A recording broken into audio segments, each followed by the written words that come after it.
Fancy a career in gemology? Well, if you love sparkly gems and want to know how to examine them, this may be the job for you. But what exactly does a gemologist do and how do you become one? RazorTV talks to Mr Tay Thye Sun, gemologist and owner of Far East Gemological Laboratory to find out more. The gemologists need to do, because you have to train for doing that, to identify gemstones. And on top of that, besides identifying gemstone, you need to test whether this natural stone or is it treated in some way. Treatment, that means plastic impregnations. And some of this, nowadays a lot of jade are treated with plastics and coloring. And you have to identify that. And of course, besides the treatment, you have to identify whether the stone is natural or synthetic. Because man-made stones are just as good in the market right now. And they are coming from China, from Russia, from America, from Germany and so on.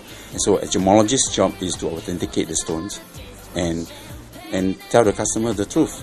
For the last 30 years, I was very much into it and enjoy every minute of it. But finding a career path didn't come easy at first. Mr. Tay graduated with a degree in geology and pursued a master's in science before he decided to become a gemologist. I started as a student way back in London. My parents sent me there and I decided that I wanted to do geology instead of economics. My dad was upset, but of course I want what I want to do. I enjoy what I'm doing. And after I graduated back in 1977 or 78, early 78, I came back, I turned towards gemology. After graduating up to today, I never looked back. What would you say is the best thing about being a gemologist? The best thing as a gemologist, first thing is to see beautiful things, beautiful rubies, beautiful sapphires. And of course, sometimes we see ugly stones too. But many times you see beautiful rubies and sapphires, appreciating the beauty of the rubies, pigeon red rubies, or even cornflower sapphires from Kashmir, or even from Burma or Thailand, or even from Sri Lanka. Some of these beautiful things like worth 10, 15 carat or 20 carats, worth hundreds of thousands of dollars.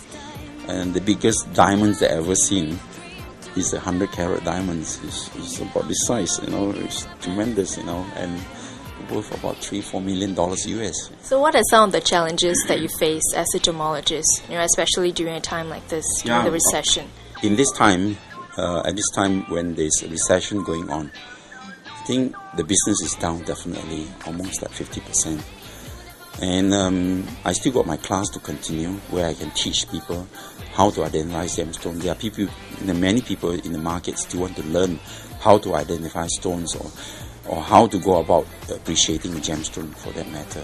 So far, thank goodness, for the last 11 years, I'm very good. There are about 100 gemologists in Singapore.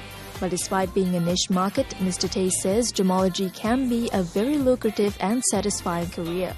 Some work in the factory or some work in the jewellery company, and they find it boring because they have to do just salesman job, Whereas I took the direction of going into lab work and as well as teaching, and also on my part, I travel around the world just to look for the things that other people don't look for it. For example, I went to Burma, I went to Thailand, I went to Indonesia, just to look for the diamonds in Indonesia. Gemologists can go on their own, buying and selling stones. More lucrative, and they make more money from there.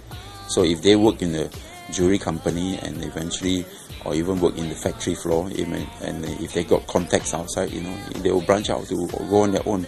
So they buy and sell them, and to be an entrepreneur. Feeling inspired? Well, the first step for any aspiring gemologist is to start training. Next, we find out how you can learn more about gemology in Singapore. So don't go away.